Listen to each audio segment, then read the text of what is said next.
What's going on, fellow money lovers? One of the most famous key dates in the Lincoln Cent series, the 1914D, just appeared in 3 separate auctions through Heritage.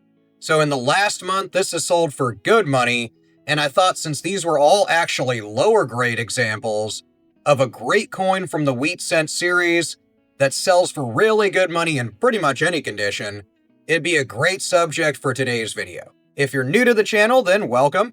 And welcome back if you're an existing subscriber. This video is going to cover verified and documented results, so that way you know I'm not just making numbers up. This 1914D coin had 1.19 million of them made, so it's one of the lowest issues of regular circulation Lincoln Cents. This would be second only to the famous 1909 SVDB, which I'm sure you're aware of.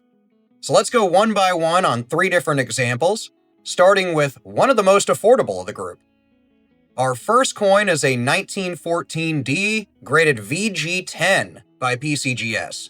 So at this level, the coin shows really heavy circulation wear. It's going to look just like any old penny that you find in your pocket. The wheat ears on the back on the reverse are going to be faint, and Lincoln's hair details are nearly gone.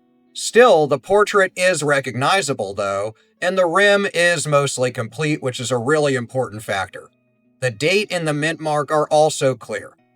And when it comes to this issue, the clarity of that small d mint mark is really what makes the major difference, since counterfeiters often add a fake mint mark to Philadelphia coins. Now, despite its condition, this example realized $187 at auction, which is pretty good, really. That's the kind of number that shows the enduring demand for this key date. Even worn collectors know they're adding one of the toughest coins of the entire Wheat Cent series to their collection. Next up, we have another 1914D graded fine 12 with a brown designation by NGC. At this level, the coin still shows pretty heavy wear, but there's noticeably stronger detail compared to that previous VG10.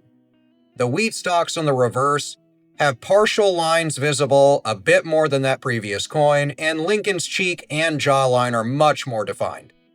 So this is a good example between these two coins on how to kind of compare your own condition when you look at your pennies, even if they're not Wheat Cents. The surfaces are a chocolate brown color, typical for a circulated bronze cent from this time period.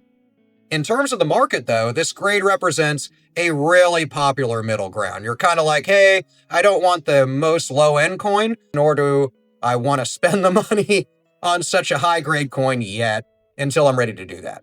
They're affordable enough for serious collectors to pursue them, yet with enough detail remaining to display nicely in that set of theirs. This example sold for $216, showing that just a slight jump in preservation will definitely add value. Our final example, the third one, is another 1914D. Now this one's graded VF25 Brown by NGC, and we're entering the territory of coins with a really strong presence to them visually. On this piece, Lincoln's portrait is really defined. You can make out separation in the hair, you can make out a sharper outline of the jaw, the coat. On the reverse, the wheat ears show clear detail with stronger separation of lines. While there are light circulation marks across this coin, they don't distract from that overall appearance. This coin sold for $300, and it highlights how values begin to accelerate once you get into those higher circulated grades. So for comparison, even though I didn't really mean for this video to be this, we can use this video as a good example of how to compare conditions of Wheat Cents. Coins in extremely fine or higher can climb rapidly in price, as seen historically. And in mint state, the 1914D becomes one of those multi-$1,000 rarities. This VF25 sits at the very collectible middle point. Strong detail without breaking the bank or getting into different color designations or way higher grades. So we can do a couple things as far as takeaways for the market for these. These 3 sales demonstrate exactly why this coin is one of the most respected keys in US coins. Despite a mintage of over 1 million, survival in collectible condition is really low. Coins circulated heavily and many were lost or destroyed over the decades, so you just don't find them in any decent grade really.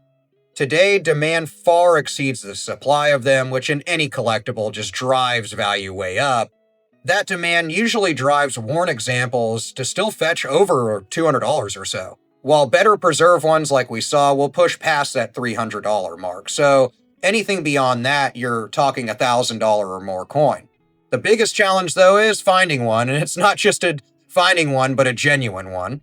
This date has been one of the most counterfeited Lincoln cents for decades, with people adding mint marks to Philadelphia cents. To avoid any costly mistakes, stick to certified examples that are already graded, in my opinion, unless you really know what you're looking for. But there are instances where people find these cherry-picking old baskets of wheat cents at coin shops, or finding them in old collections and stuff, and they're definitely genuine. So, which of these three examples would you prefer to own? The budget-friendly VG10 to just have it in your collection, the balanced fine 12 for something in the middle point, or that sharper VF25 that we saw last? Let me know in the comments what you think you would want, what you prefer, and then of course, let me know what you've been coming across in your searches through collectibles, any valuable stuff you found. We all like seeing that stuff in the comments, so I'll see you there, and I'll see you in the next video.